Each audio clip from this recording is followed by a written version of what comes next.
자, 반갑습니다, 여러분. 오늘은 한번 팔란티어라는 회사에 대해서 조사를 해봤습니다. 이 회사가 요새 굉장히 핫한 것 같아가지고 한번 어떤 사업을 하는지, 그리고 미래는 어떨지 한번 간략하게 얘기를 해보도록 하겠습니다.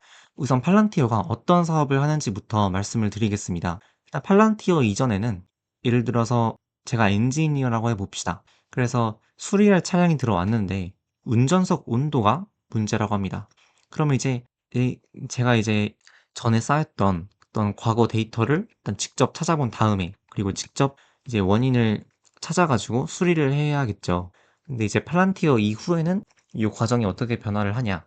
회사 내에 모든 데이터가 데이터베이스로 정리가 되어 있습니다. 그래서 거기에서 이제 제가 해결해야 할 문제를 검색을 하면은 이 AI가 이제 제가 질문을 한 기본적인 부분에 대해서 조사를 한 다음에 이제 추가적인 정보 탐색을 해가지고 저의 생산성을 끌어올려주는 그러한 서비스입니다. 그래서 이 AI가 이제 모든 것이 총정리된 문서를 제공을 해주면은 이 회사에 축적된 데이터베이스에서 이 AI가 찾아낸 내용을 바탕으로 제가 이제 업무를 하면 되는 그러한 시스템입니다. 그래서 이 기업을 소개를 해보겠습니다. 일단 온톨로지라고 하면은 학문적인 정의는 관심 영역 내에 공유된 개념화에 대한 형식적이고 명시적인 명세라고 하는데요. 일단 쉽게 말하자면은 이 데이터를 쉽게 논리적인 구조를 바탕으로 정리를 한 것입니다. 이 회사가 해결을 하려고 하는 이제 문제점이 뭐냐 하면은 데이터가 너무 많아가지고 오히려 관리하기가 힘들 때 이 팔란티어를 이용하면은 필요한 데이터가 있을 때 바로바로 찾아가지고 효율적으로 의사결정에 이용할 수 있다는 것입니다. 그러니까 데이터가 너무 많아가지고 오히려 내가 필요한 데이터를 정리하지 못하겠을 때 이 시스템을 쓰는 것입니다. 그리고 그때 온톨로지 기술을 활용을 하는 것이죠. 온톨로지 기술은 일단 전반적인 개념은 이러합니다. 그래서 결론적으로 의미 있는 데이터를 빠르게 추출해서 문제 대응 속도를 그리고 정확도를 높일 수 있다라는 점입니다.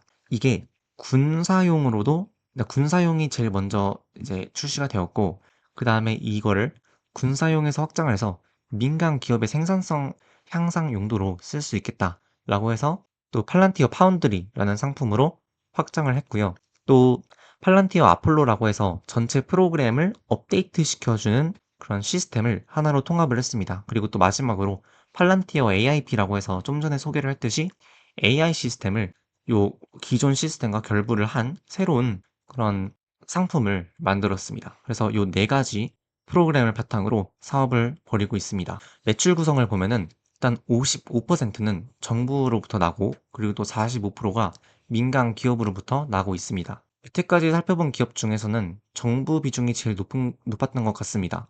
이 비즈니스 모델을 보면은 이 데이터 분석 서비스를 구독형으로 제공을 합니다. 그래서 보면은 신규 계약을 이제 몇 년치를 체결을 했다라는 식으로 기사가 뜨고 있는 걸 볼 수가 있고요.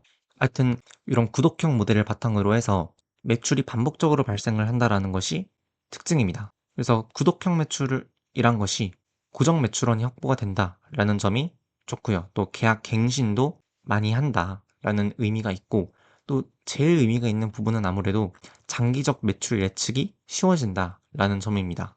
그러니까 한 번 계약이 체결될 때마다 일정 부분 동안의 매출이 보장이 되는 것이기 때문에 말이죠. 이 과거 성장을 보면은 굉장히 급격하게 성장을 해왔다는 것을 알 수가 있는데, 특히 24년도부터 굉장히 급격하게 성장을 한 것을 볼 수가 있습니다. 일단 상업 부문이랑 정부 부문 모두 신규 계약이 많이 체결이 되면서 성장을 했고요.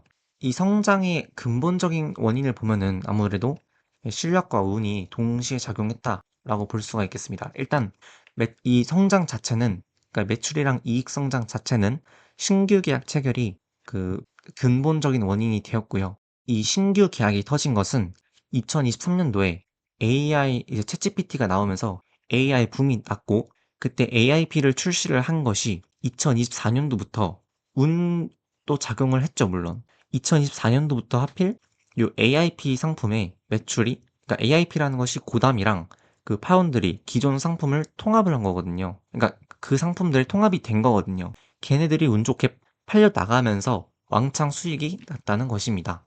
그래서 이 회사가 결론적으로 24년도부터 폭발적으로 이제 성과를 내면서 주가가 부양이 된 것인데, 요 일단 회의적인 면에서는 이게 사실상 그냥 매출이 는 근본적인 원인은 사실 없거든요. 그냥 24 년도부터 AI의 확대와 더불어서 사용폭이 늘었다라는 점이 다인데, 이게 앞으로도 근본적인 성장 동인이 이어지면서 유지가 될까라는 점은 좀 의심 포인트가 될 것이고, 반면에 낙관적인 입장에서는 일단 신규 계약이 어쨌든 체결이 됐다는 거는 앞으로 몇 년 동안의 매출 기반이 확보가 됐다는 것이고, 또 그 고객들이 계속해서 서비스를 이어나갈 확률이 높고, 또한 이 신규 계약이 추세적으로 증가를 하고 있는데, 이 추세적 증가라는 거는 이 굉장히 오랫동안 유지가 되는 경향이 있습니다. 그러니까 예를 들어서 이제 A라는 기업이 요 서비스를 써보고 너무 괜찮아가지고 B 기업한테 추천을 하고, 또 추천에 추천을 부르고 이런 것이 반복되면서 생기는 게 추세적 증가라는 것이기 때문에